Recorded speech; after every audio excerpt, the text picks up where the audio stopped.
Mental math कक्षा 7 और अध्याय करने वाले हैं हम 4 सरल समीकरण। तो बच्चों वीडियो को पूरा देख स्किप ना करें और देखकर प्रैक्टिस जरूर करें। मैं हूं हरी सर और आप सभी बच्चे देख रहे हैं आपका अपना YouTube channel math with Hari sir special Hindi medium के बच्चों के लिए। आइए करना शुरू करते हैं कि प्रश्न नंबर 21 क्या कहता है। ये देखिए प्रश्न नंबर 21 बच्चों ये रहा आपके सामने। प्रश्न नंबर 21 क्या कहता है। प्रश्न नंबर 21 देखो यहां पर अगर हम देखें ध्यान से तो इधर भी भिन्न संख्या है, इधर भी भिन्न संख्या है। इस कंडीशन में जब ऐसी संख्या आती है तो हम क्या करते हैं, क्रॉस मल्टीप्लाई कर देना है। क्रॉस में क्या कर देना है, गुणा कर देना है ऐसे, ठीक है ना। यहाँ पर अब यहाँ पर ऊपर एक समीकरण लिखा है 2 घटा 3t बटे 2। ये 2 जो है ना पूरे के नीचे है, इधर बराबर 2t घटा 10 बटे 3। तो जब ऐसी संख्या आए, भिन्न संख्या आए, बराबर का निशान बीच में हो तो क्रॉस में गुणा कर देना। 3 की गुणा 2 के साथ करेंगे, पहले 3 दूनी 6 इस तरीके से। अब 3 की गुणा 3 के साथ भी करनी, 3 तिया 9, 9t, ठीक है, हो गई। अब इसकी गुणा करनी, इधर 2 को 2 के साथ करेंगे, 2 दूनी 4, 4t, और 2 की गुणा 10 के साथ करेंगे, 2 दाई 20 इस तरीके से। अब क्या करना है, आप t को लेके आना है, आपको एक साइड में लेके आना है t को, 4t को इधर ले आओ आप, ठीक है। तो घटा 4t हो जाएगा, ठीक है, इस तरीके से। और बराबर घटा 20, और ये जो 6 है इधर, इधर आकर ये घटा 6 बन जाएगा, ठीक है ना। आइए आगे कर लेते हैं इसको इस तरीके। अब 9t और 4t दोनों घटा के 9 और 4 होता 13, तो घटा 13t हो गया, और बराबर घटा 20 और घटा 6 घटा 26 हो गया, ठीक है ना। घटा से घटा का निशान काट दीजिए, t का मान आ जाएगा अब 26, और 13 इधर किस रूप में, गुणा में, इधर आकर ये आ गया भाग में, ठीक है। तो 13 से 13 कम 13, 13 दूनी 26, तो t बराबर कितना आ गया, 2 आ गया। ये आपका उत्तर बन गया, ठीक है। प्रश्न नंबर 22 क्या कहता है, ये देखो आपके सामने प्रश्न नंबर 22। अब इसमें क्या दशमलव है, कोई दिक्कत नहीं है। अब 1.8 क्यों इधर है, तो लिख लेते हैं 1.8 क्यों, ठीक है। इस जमा क्यों को लेके आना इधर, ये 1 क्यों है, इस क्यों के आगे कुछ नहीं लिखा तो 1 क्यों समझिए इसको, ठीक है ना। और यहाँ पर 24। अब 1.8 क्यों में से 1 क्यों घटाएंगे तो 0.8 क्यों बचेगा, इस तरीके से, बराबर 24, ठीक है ना। आइए इधर कर लेते हैं।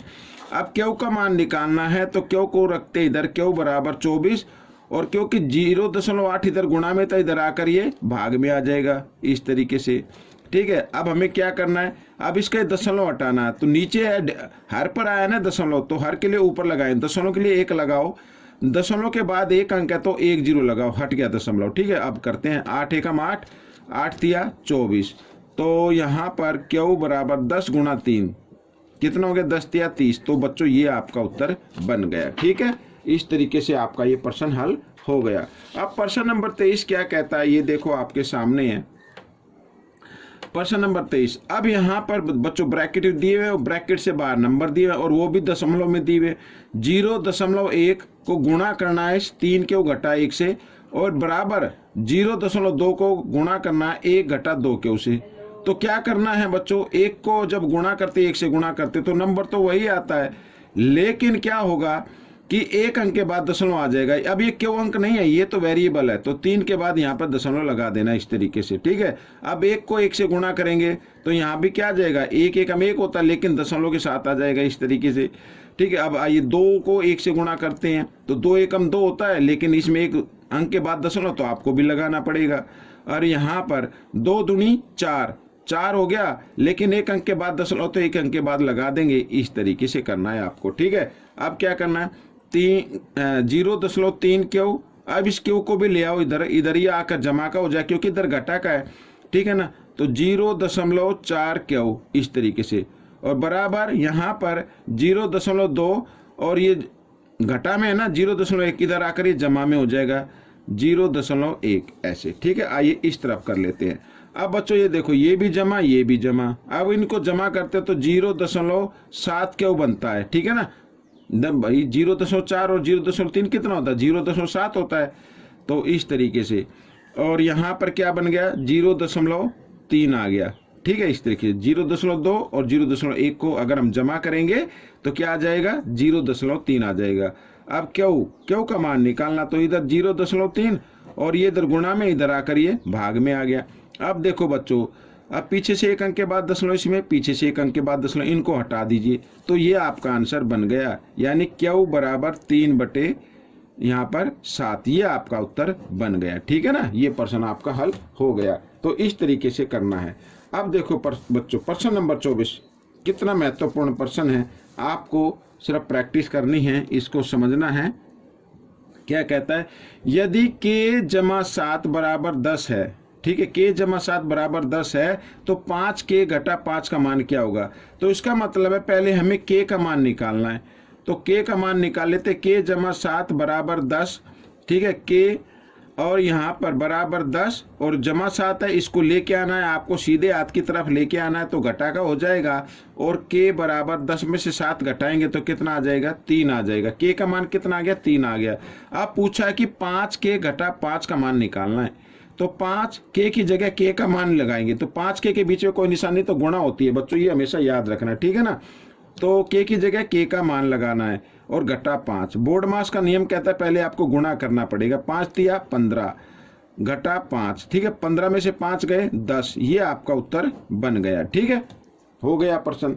अब प्रश्न नंबर 25 कर लेते हैं बच्चों। प्रश्न नंबर 25 क्या कहता है, देखो ये भी आसान है। किसी संख्या के 4 गुणे में से उसी संख्या का 3 गुना घटाने पर 17 प्राप्त होता, संख्या बताओ। माना वह संख्या x मान लो, माना वह संख्या, बस जिस चीज का नहीं पता ना उसको x मान लेते हैं, यही नियम है। ये आ गया प्रश्नानुसार। प्रश्नानुसार क्या कहता है, किसी संख्या के 4 गुणे में, 4 गुणा संख्या x है, x का 4 गुणा क्या होगा, 4x हो जाएगा, ठीक है, में से उसी संख्या का 3 गुणा, और इसी संख्या का क्या होता है 3 गुणा, यानी 3x होगा। घटाने पर ये घटा दिया तो कितना प्राप्त होता है, 17। तो संख्या बतानी, संख्या कितनी होगी। अब 4x में से 3x घटाएंगे तो कितना आएगा, 1x आएगा।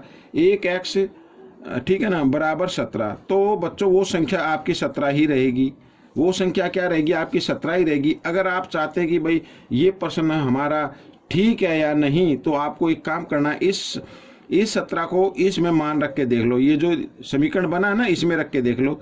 4 गुणा x की जगह x का मान 17 घटा 3 गुणा x की जगह x का मान, ठीक है, ऐसे 17 चौके कितना होता है, 68 होता है, और 17 तिया क्या होता है, 51 होता है। इनको घटा लो, 8 और 1 7, 6 में से 5 गया 1, ठीक है, इस तरीके से आ गया ना 17।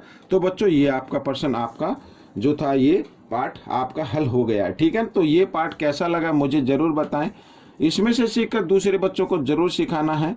अब हम मिलेंगे अगले भाग में, तब तक आप वीडियो को देखें, स्किप ना करें, प्रैक्टिस जरूर करें, अच्छी रैंक लेके आएँ, अच्छे मार्क्स लेके आएँ।